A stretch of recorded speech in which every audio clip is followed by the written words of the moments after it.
Have you ever imagined what would happen if one day the sky suddenly turned pitch black and there wasn't a single light to be seen?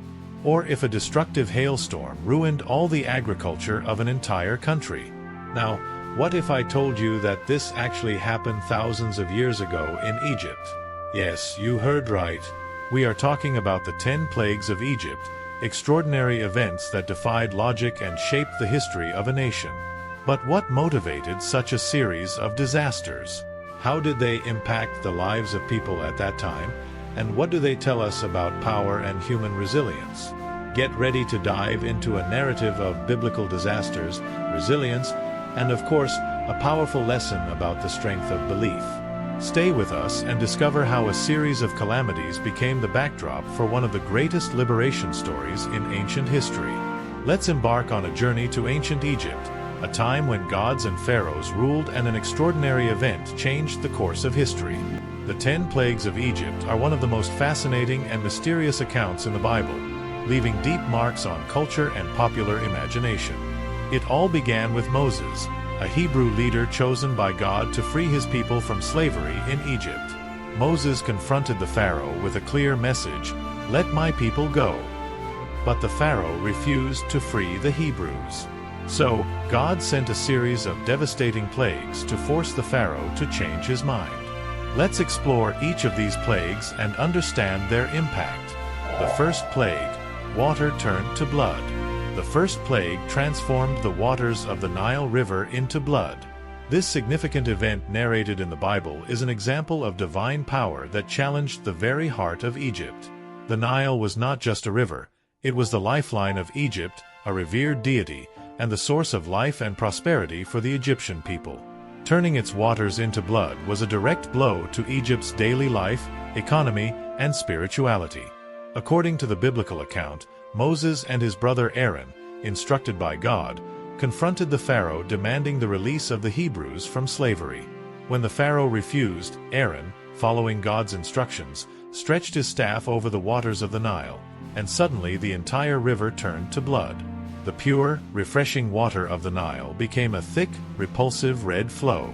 Fish died en masse, floating to the surface, emitting an unbearable stench that quickly spread throughout Egypt. The magnitude of this disaster cannot be underestimated. The Nile was essential for irrigating agricultural lands, for fishing that fed the people, and for providing drinking water for daily life. With its waters turned to blood, an immediate crisis ensued. Desperate for water, Egyptians frantically dug along the riverbanks hoping to find some uncontaminated groundwater. The Egyptian priests and magicians tried to replicate the miracle with their own enchantments and somehow managed to turn small quantities of water into blood. However, this did not alleviate the widespread calamity. On the contrary, it only reinforced the severity of the situation and the power of the God of Israel. The Pharaoh remained obstinate, refusing to free the Hebrews despite such catastrophe. This act of stubbornness set the stage for the subsequent plagues, each more severe than the previous one. For the Hebrews, the transformation of the Nile into blood was a clear sign of their God's power and the seriousness of Moses' mission. This event served to strengthen their faith and to reinforce the idea that liberation was near. The first plague was more than a simple natural phenomenon. It was a powerful declaration, a direct challenge to the Egyptian gods and the Pharaoh's authority. It was the beginning of a series of events that would forever change the destiny of the Hebrew people and Egypt. The transformation of the Nile into blood also carried deep symbolism. Blood, often associated with life, here represented death and judgment. The river that sustained life became a current of destruction, reflecting the suffering of the Hebrews and the judgment that would come upon Egypt for its refusal to free God's people.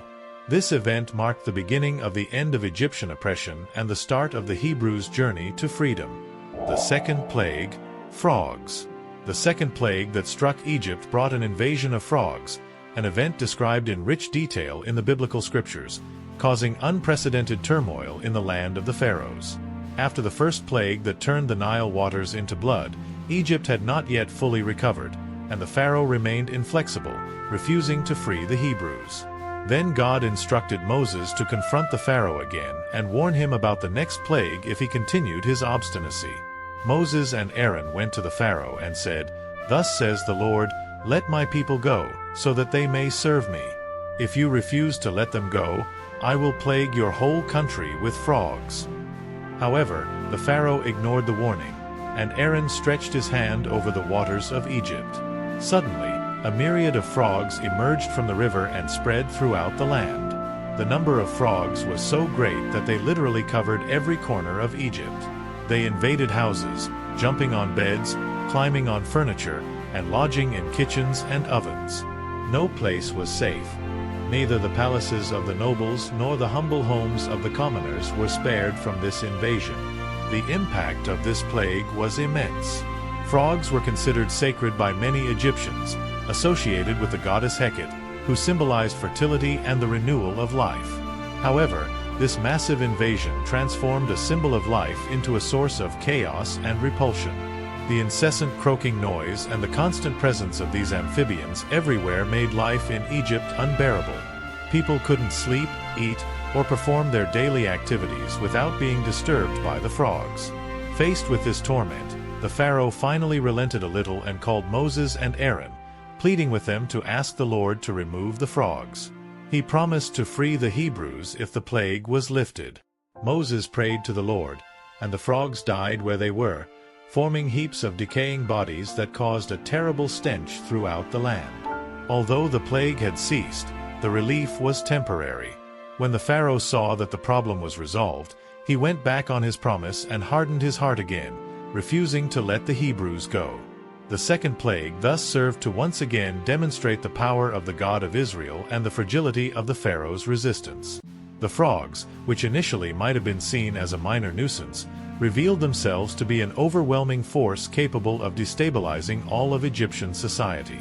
Each plague seemed to target a crucial aspect of Egyptian life and religion, undermining the Pharaoh's confidence in his gods and his ability to rule.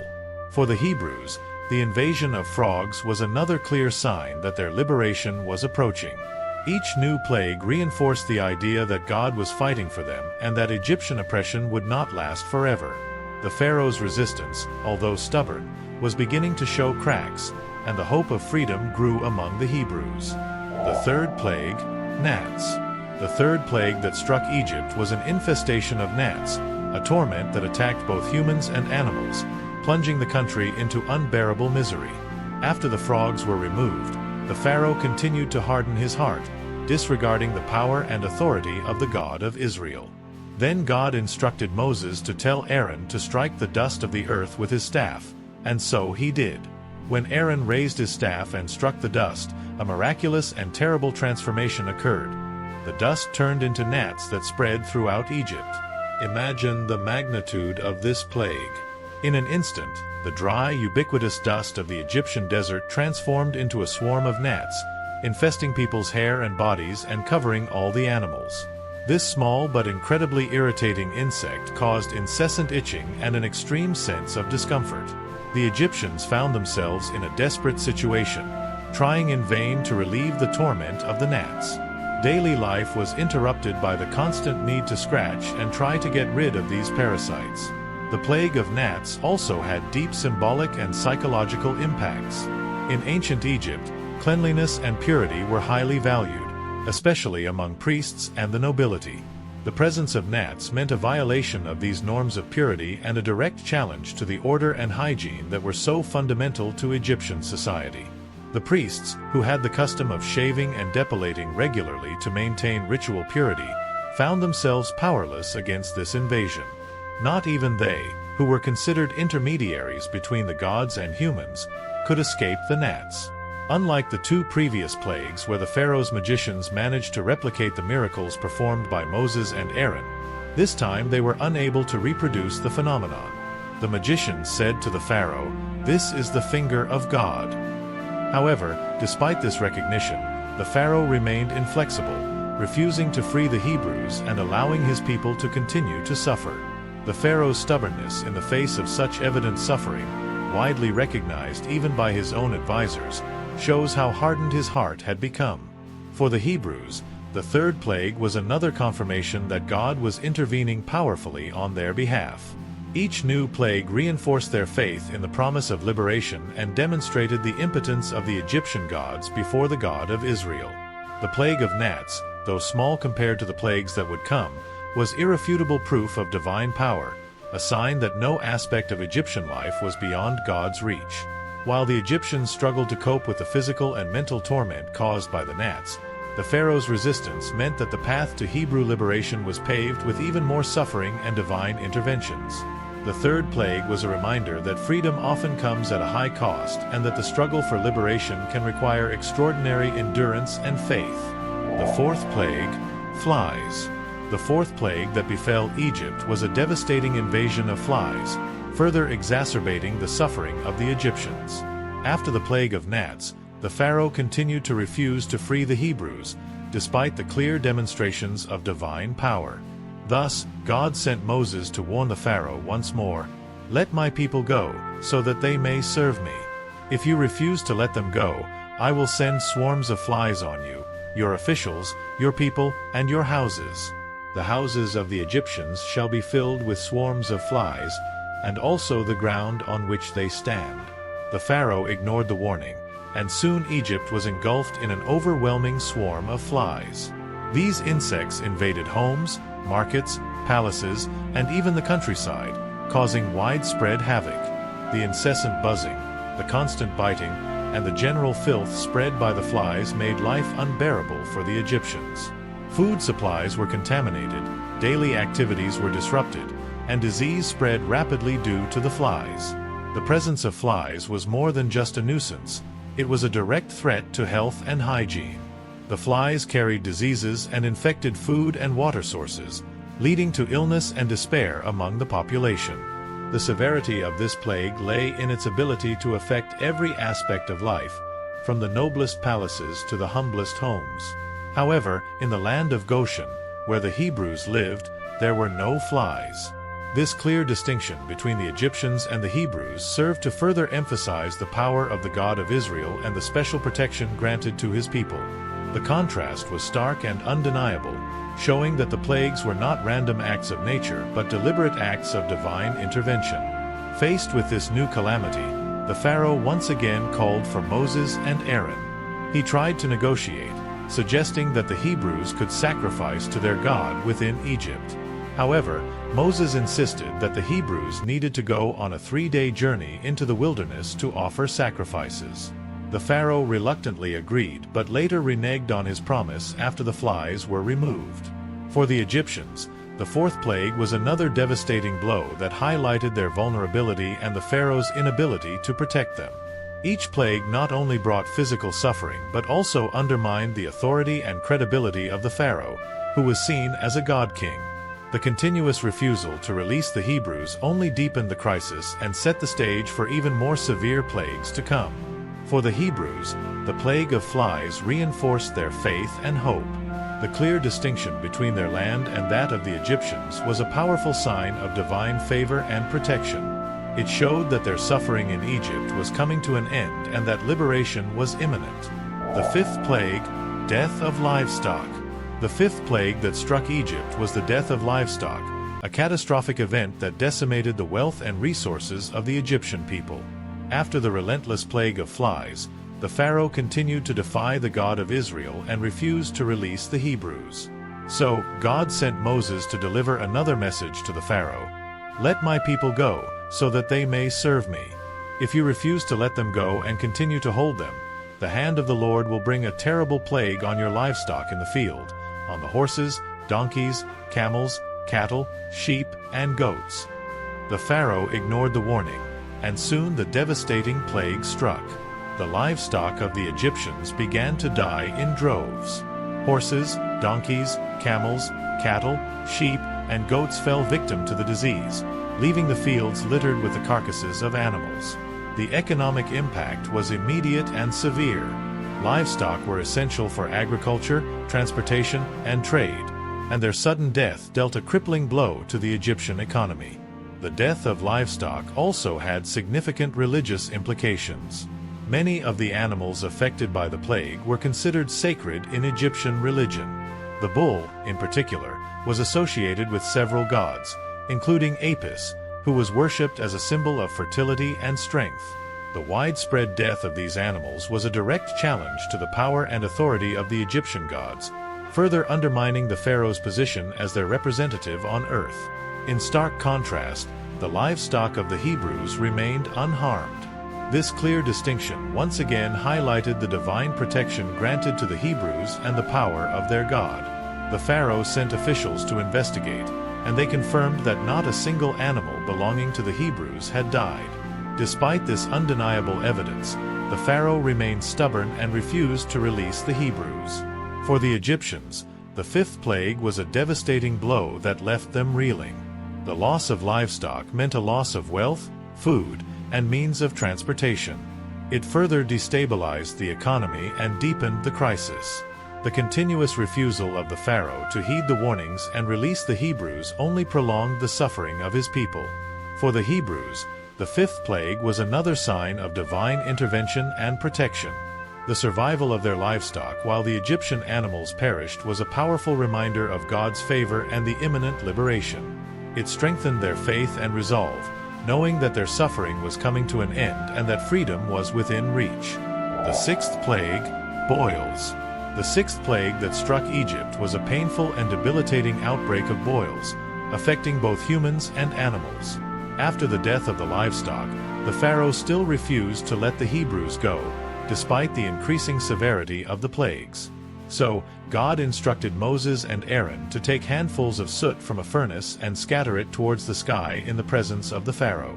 The soot would become fine dust over the land of Egypt and cause festering boils to break out on people and animals. Moses and Aaron followed God's instructions, and soon painful boils began to appear on the skin of the Egyptians and their animals.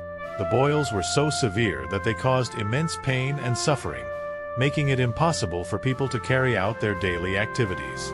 The magicians and priests, who had tried to replicate the earlier plagues, were now themselves afflicted and unable to stand before Moses because of the boils.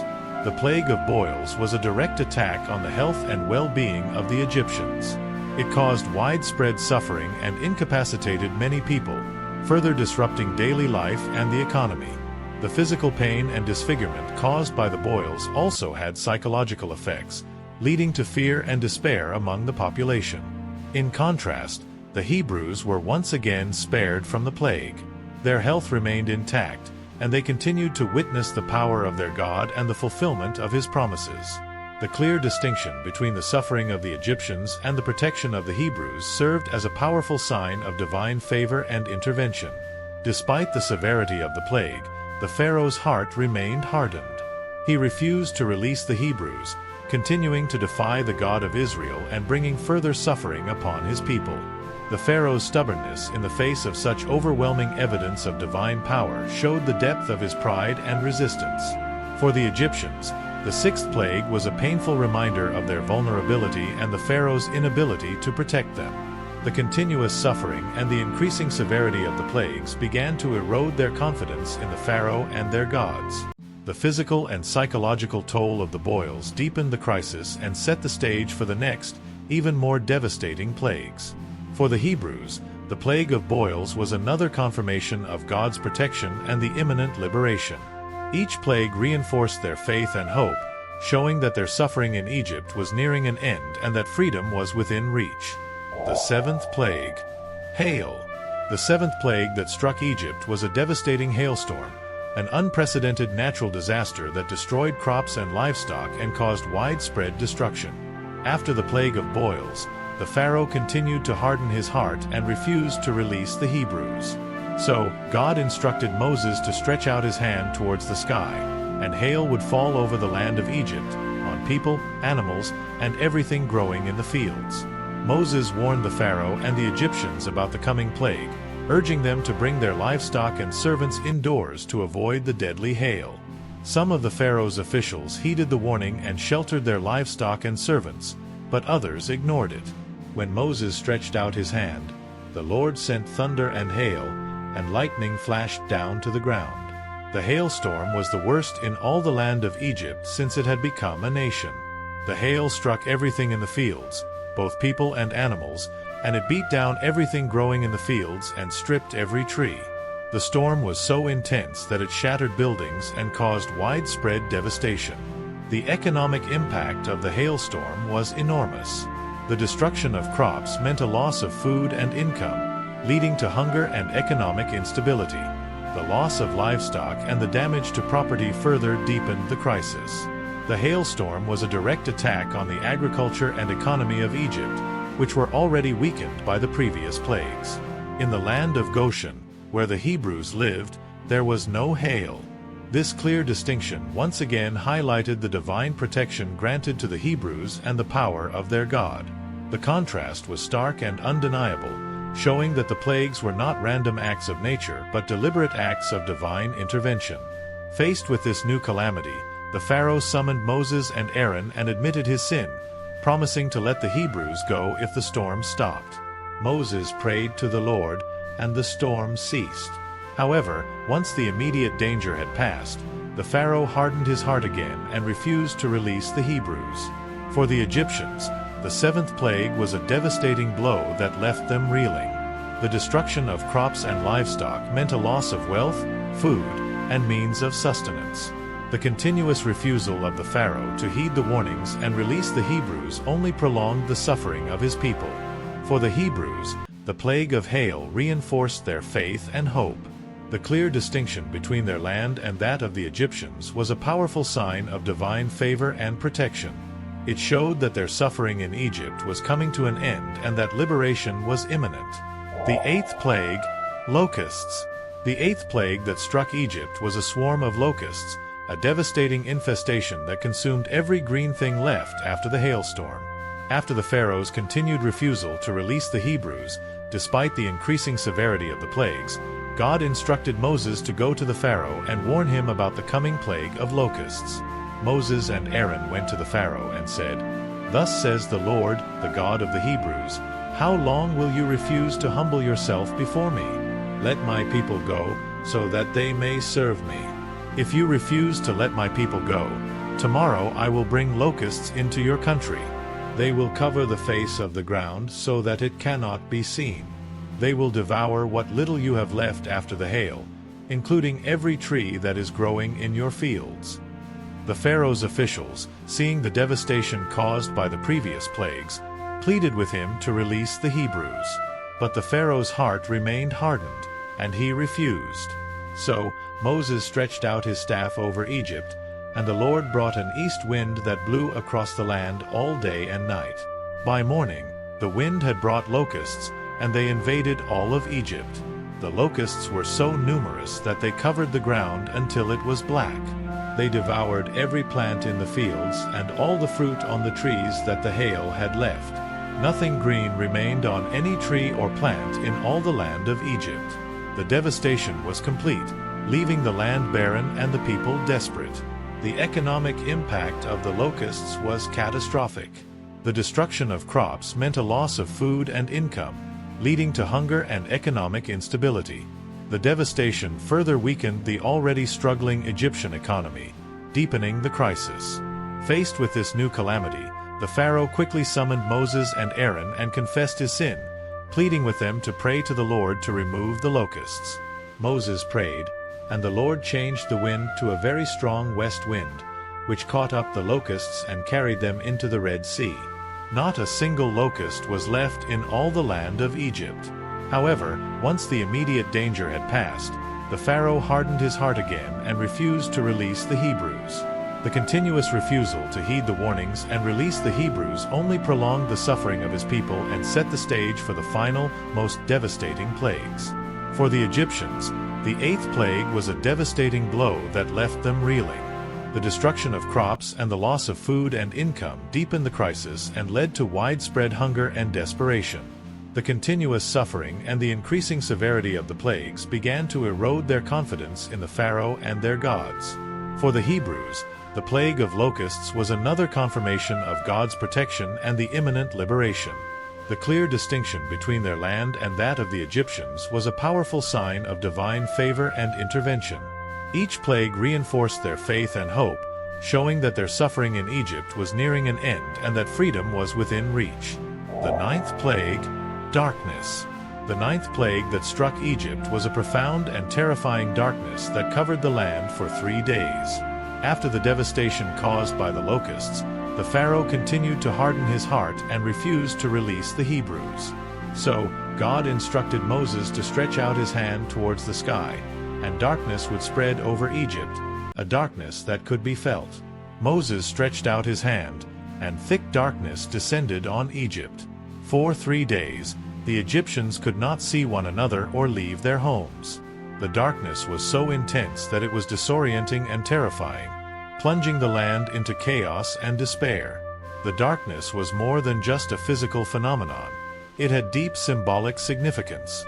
In ancient Egypt, the sun god Ra was one of the most important deities, symbolizing light, life, and order. The sudden and complete darkness was a direct challenge to Ra's power and the Pharaoh's authority as his earthly representative.